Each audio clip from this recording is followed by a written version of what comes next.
What's going on, everybody? This is Marcus, and I'm here with my lovely wife, Shira. And we would like to welcome you to another episode of the Black, Married, and Debt-Free podcast. Shira had a special week this past week. So we just hop right into that. Yeah, let's dive right in. Shira, why don't you tell everybody what happened last week? Yes. I had a birthday. Yes. So I'm a year older. Yes. Care to tell us how old? Wiser. No. Let's just say I'm 30 something. Yes. Hanging on to my 30s and gonna cherish the remaining years. Yeah. But this birthday I was really emotional. Like Okay. I was just overcome with just joy and gratefulness and happiness, and a lot of family really made it special for me. Marcus, you got me what I asked for. Yeah, that's what we do. The kids made a really cute card. My mom stopped by. My in-laws, I was able to see them. My dad and my mom-in-law sent me a really wonderful gift, and I just felt really loved. And you also did this very not embarrassing post to me, but close to it. You did say happy birthday to me on Instagram, so thank you. I got a lot of birthday love. And Marcus, you added about 15 pictures of me. Yes, I think you could just do one picture in the future, just that one still shot of Shira, happy birthday. It seemed like you went through your phone. I saw so many good ones. Every photo. I saw so many good ones. I just didn't know which one to pick. You know what I mean? They all was just so perfect to me. So I had to. Oh Lord. It was Shire Appreciation Day. That's why. That's what you called it. Yeah. So I'm glad you had a great birthday, Shire. Yeah. I mean, what else happened last week? Not too much. Not too much. We still hitting the gym. Me and Shire still. We working it out. Trying to do the gym thing. That's going well. Yeah. I'm seeing changes in you. Your arms are stronger. A little something. Nah. Yeah, I'm trying to push through this skinny phase. I've been skinny most of my life, so I'm kind of trying to put on some muscle mass. So we're seeing how that goes. You're trying to put on mass, and I'm trying to take off mass. So we'll see. Well, Shire, let's get into the topic today, because if you've been looking at your portfolio, your stock market portfolio, you've seen it definitely hasn't been up now. For most people. Right? And for us, Shire, we like to be diverse. We invest in the S&P 500 total stock market mainly, and we've seen it hasn't been the growth that we've seen in years past, and we're going to talk about why, because we have a article that we came across on MarketWatch.com that says, waiting for the perfect moment may not be the best strategy. 3 things investors should do right now as stocks tumble again. Can we talk about the word investor? Because let's do that, when they say 3 things investors should do right now, it really means you and I, right? If you're listening to this podcast, because a lot of times we don't think of ourselves as investors, right? Especially women. I think that is something that you'll find common with women. But when they say investors, it can mean the everyday person. Yes. So if you're investing in a 401k, or if you got a Roth IRA or IRA or whatever it is, you're an investor. You're an investor. So you're on Wall Street. Go ahead and walk in that. Yeah. So let's really dig on this, Shire, because okay. So what are the 3 things that this article says that recommends that folks should be doing or could be doing? Yeah. Well, Shire, it says let's talk about a little bit of why the market is kind of tripping out this year, right? So it says investors are spooked by hawkish comments on the interest rates by the Federal Reserve Chairman Jerome Powell. I think Jerome Powell, I've been seeing his name a lot. I think he's a brother. Look. So I think that's really dope. The only Powell I know is Colin Powell. Right, Jerome Powell. You know what I mean? Is his name Colin? Yes, Colin Powell. Okay. Yeah. He actually passed away recently. Yeah. Okay, go ahead. But anyway, so and we're going to get into this on another podcast on exactly what the Federal Reserve is doing with the interest rates, and we're going to talk about that. But just that talk in the atmosphere it's making the stock market kind of act crazy. And Shire, you said something very good. the stock market is based on confidence. So something happens over here, the stock market may be affected. Also, they're saying the global market has been affected because of the conflict between Russia and Ukraine. So different things affect the market, and we've been seeing that happen throughout 2022. Yeah. So what should we do about it, Shire? Well, I'm glad you asked. Okay. What's the first thing? The first thing that they mentioned in this article is to take a lesson from March 2022. March 2020. March 2020. We had a significant downturn at the start of COVID that year, but we rebound. I mean, we had some incredible gains to end that year, and of course, incredible gains for 2021. So they said, literally do nothing. That's something to consider. Okay. What you think about that? I really like that, Shire, because here's the thing. If you're investing in your 401k or you're using your Roth IRA, you should be making consistent contributions. If you listen to us, if you listen to anything that we do, we make consistent contributions. Automatically. Don't think about it. Before the check hits your bank. Before it hits your bank. You've already paid yourself first. Yes. So with that, you just keep that going. You keep that going. We're going to get into what you're doing when you do that a little bit later. But yeah, I like that too. Yeah, you really don't want to panic. And a lot of people panic sell and start saying, man, this is going down. I should get my money, get out of there, or I should, different. This affects people differently. And so what this is saying is just don't do anything. Don't panic. And it says typically in situations where the stock market is in a slump or where its behavior is erratic, the best course of action is often to leave your money where it is. This is according to Jacob Channel, the senior economic analyst. Lord, I'm tongue-tied. The senior economic analyst at LendingTree. So, well, we don't know him. But he sounds important though, Shire. Right. You know what I mean? He sounds like he knows a little something about money. Right. But we know that for us, that leaving it there and kind of writing it out, it really benefited us. Yeah.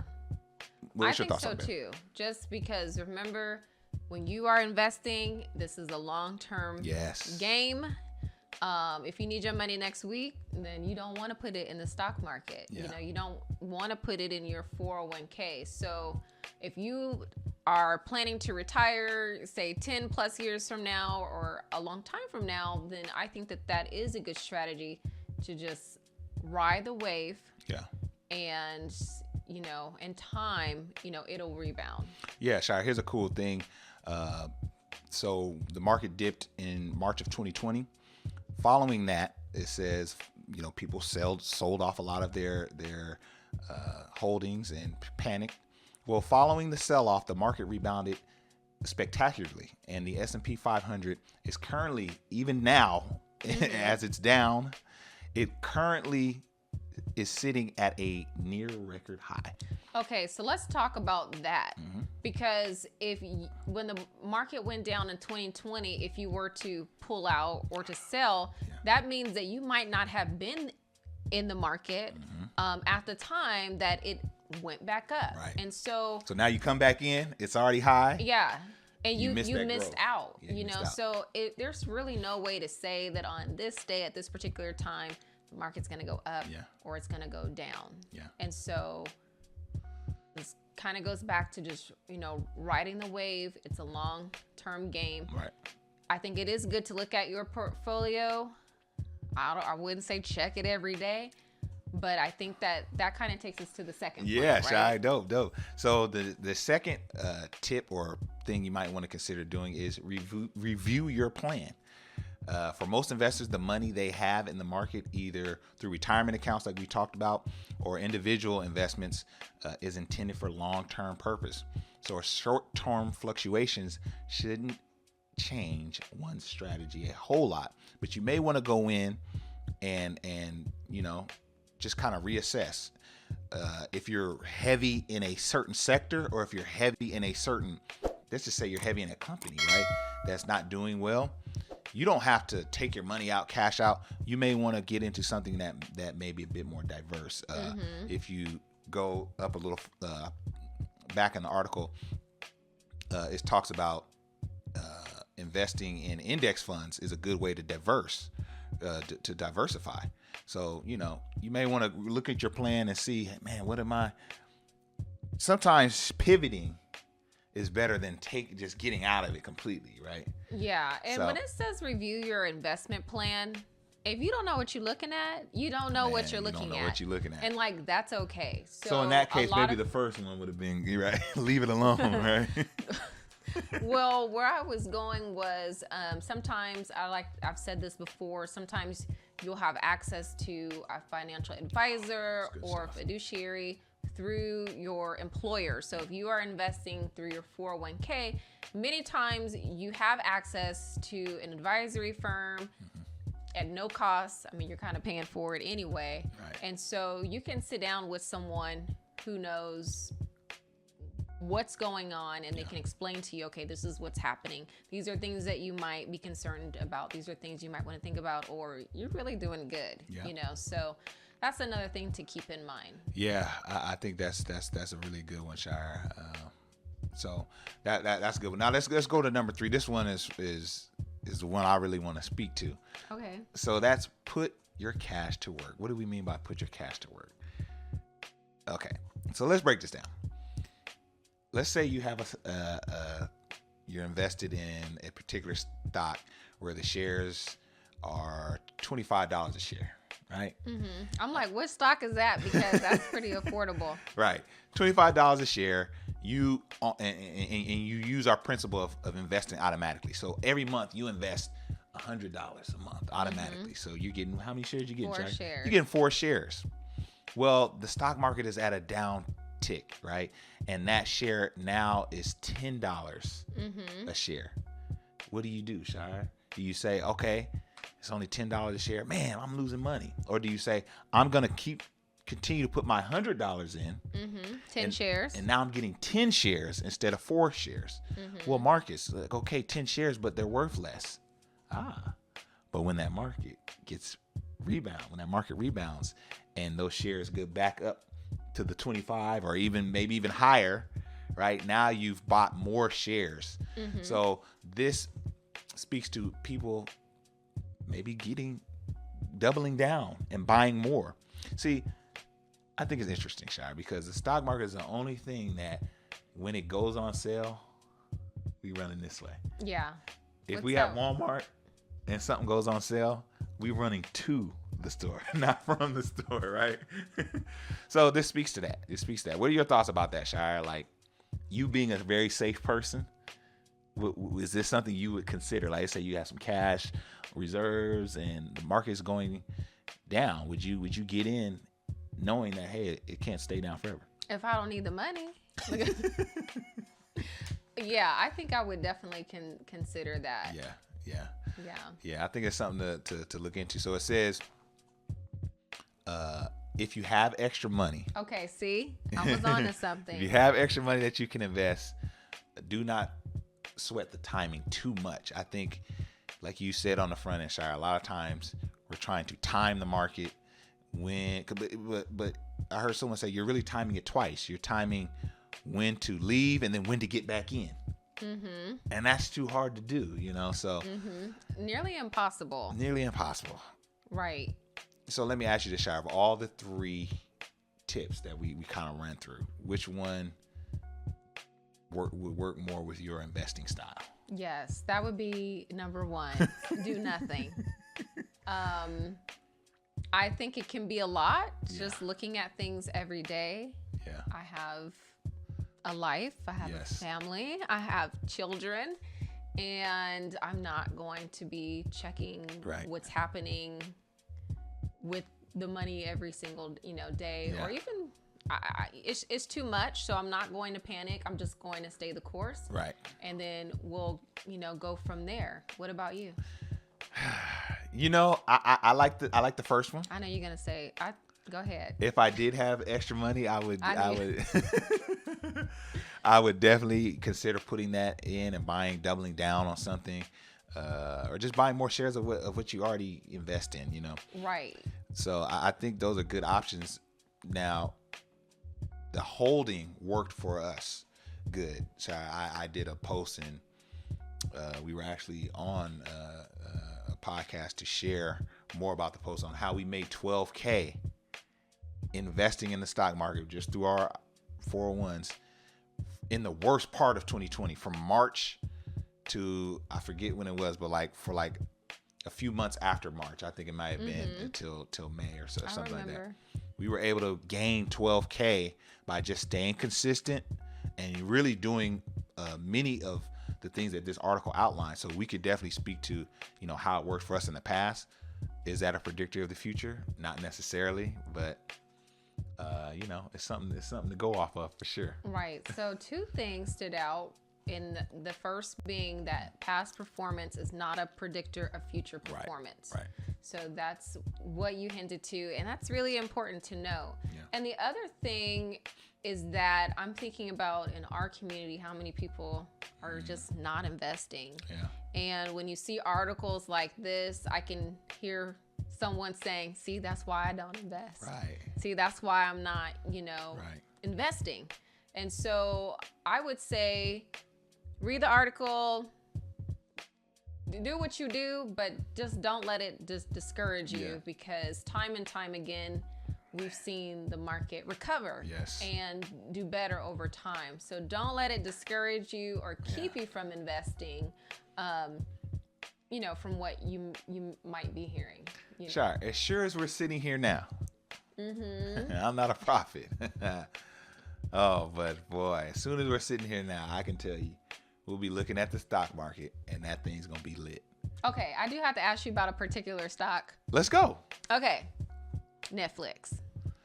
Ooh, Netflix is... Netflix was, I think it took a dive. I don't know where it's going now, but... Let's talk about that. So Netflix, at some point this week, was down 35%. Was it that bad? Yeah, I think at its lowest, it was 35. Here's why, to me, One, they keep increasing their prices. Netflix. Y'all need to you stop probably Netflix. Y'all need don't to watch, but if anyone from Netflix is listening, maybe Netflix, somebody y'all need do. to listen to this. Stop increasing your prices. Thank you. Because every time you increase your price, it makes people want to share their password. Yeah. I'm not saying that that's what I'm doing. Yeah. And they announced at a shareholder meeting or some kind of way, they announced that they lost 200 million subscribers because of that, particularly because of that increase. Yeah, man. There's because of the increase. Yeah. Yeah. And there's too many options. I mean, we got Hulu. Peacock is lit. Peacock got some shows. I'm about to cancel Peacock. We got Hulu. We got this. We got that. And people are like, "Yo, man, it's too much. Done." Yeah. It's too much. And you might as well have cable or something. It's just, it's too much. It's a lot. And then Netflix, the thing about Netflix is they were the first. And so they used to license all the dope shows, all the dope movies. They are the ones, I'm going to go on a limb and say that it is Netflix's fault that there's no Blockbuster. Come on, y'all remember Blockbuster? Man, Blockbuster was walking dope. up and down the aisles looking for that movie, and Andy, and our kids will never know what it's like to go to a Blockbuster. It was a vibe, wasn't it, Shire? I miss Blockbuster. But yeah, so they ran them out of business. And look at them. And now you got other streaming services that will potentially be running them out of business. My main thing with Netflix is how come you can't grandfather people in with the price? Why are we jumping prices if I've been with you? If I've been with you, man. you making me not want to be loyal. Like brand loyalty. People are not loyal. That's why people are not. I'm loyal to this money. Anyway, so their stock took a dive. Yeah. So, it's just and I don't know. It's just, who knows if it's gonna come back, if that's gonna come back up, right? They're gonna have to change some things on the business front. But do you think they'll survive? I think they will. The CEO talked about potentially having a lower base price, but including ads.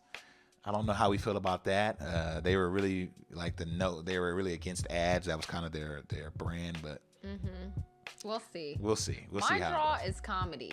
Okay. Yeah. So they need to give Monique a show. Come on, man. A comedy special. They need to give Kev on Stage, a comedy special. Tony Baker. And Tony Baker, a comedy special.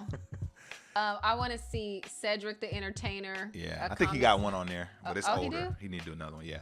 Okay, who else do I want to see? I want to see another Chris Rock. To give me another Chris Rock. They need to go ahead and pay him so we can get a little bit more tea because we didn't get it when we saw him. Tea. These are my demands. Because yes. Well, I mean, we're gonna definitely be keeping an eye on that that stock, that Netflix stock, and the stock market in mass as a whole. So we hopefully we're able to share something with you guys that you can take away and can apply to your investing strategy. Yes. Any final thoughts, Shire, on this one? And kudos to you. If you've been investing, you've been staying the course. Like, just keep doing what you're doing. You know, I think that most people were doing it. Yeah. And many folks are the first to do it. Yeah. And so applaud yourself for that, and let's just ride this wave. Yeah, absolutely. So we hope you enjoyed this episode. If you haven't already, please leave us a 5-star review and write a review. You know, just let us know what you think, and we would really appreciate it. Yes. Once you do that, hop on over to our email. You can email us at BlackMarriedDebtFree@gmail.com. Let us know that you left a review, and we have a special gift for you, so you don't want to miss that. All right, we're gonna holla at y'all on the next one. Peace. Bye.